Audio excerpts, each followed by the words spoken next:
And staying in the United States, ahead of President-elect Donald Trump's inauguration, America's second largest city, Los Angeles, has moved to declare itself a sanctuary city for illegal immigrants.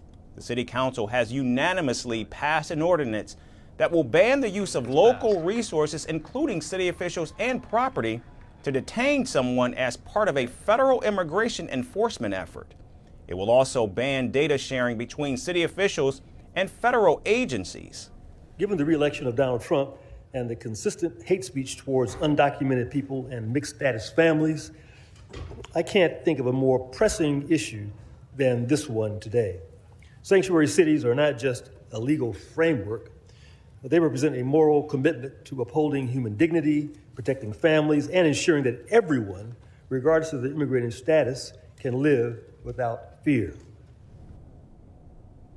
Los Angeles Mayor Karen Bass will sign the new resolution, which will come into effect 10 days after her signature. Meanwhile, the Los Angeles public school system has also passed some emergency resolutions, including protections for unauthorized migrants and implementation of respectful treatment of LGBTQ+ community members. Clearly, the city is gearing up for what could be deeply contentious fights with President-elect as he prepares to crack down on illegal immigration. On Monday, Trump confirmed that he will declare a national emergency and use the military to deport millions of migrants. However, Los Angeles lawmakers say they will do everything to protect these vulnerable communities. If we know anything about the person who just won the election, we know that their bark is their bark and their bark matches their bite. And we know that women should be able to report domestic violence and seek justice. Kids should be able to go to school, and families should be able to go to public libraries without the fear that doing so would tear their families apart.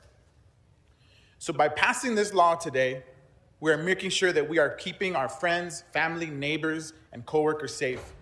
Meanwhile, pro-immigrant advocates say they are concerned about the president-elect's deportation plans as Los Angeles boasts a large number of immigrants.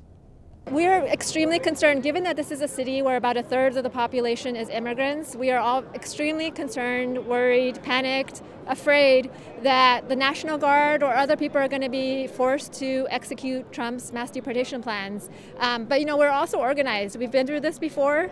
We know how to respond. We have a lot of tools at our disposal, including the legal system, including the strength in our communities. So we also know that we can fight back with power.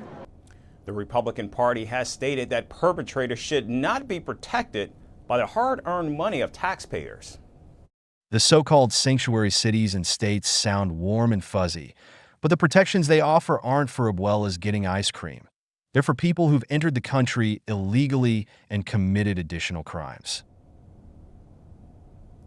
Donald Trump's border czar pick, Tom Homan, has repeatedly said that sanctuary city designations would not keep the Trump administration from achieving its immigration goals. Los Angeles also declared itself a city of sanctuary during Donald Trump's first term. However, it was only done through a resolution and executive directive. The latest ordinance will now enshrine the protections for illegal migrants in city law and give more weight to Los Angeles as a sanctuary city.